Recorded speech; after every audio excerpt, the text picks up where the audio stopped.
again we have factors already presented to us, so we will have 2x minus 1 being equal to 0, or x plus 4 being equal to 0, as is 1 by the zero product rule.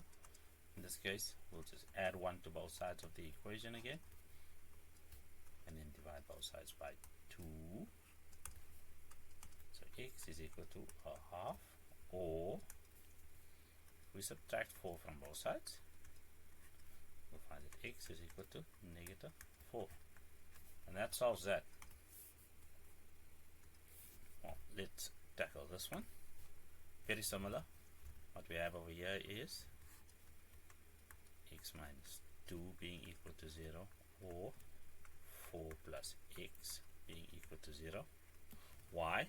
Because we already have standardized or standard form in that. We have an equation with factors being equal to 0. Again, zero product rule, because we have two factors being multiplied. Therefore, we can just, well, add 2 to the side, and then we'll have x being equal to what? Well, what we do on the left, we do on the right. So x is equal to 2. And over here, we subtract 4 on both sides, because we need to unmask the other option.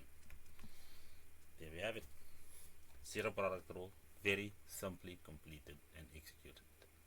That's it? That's it.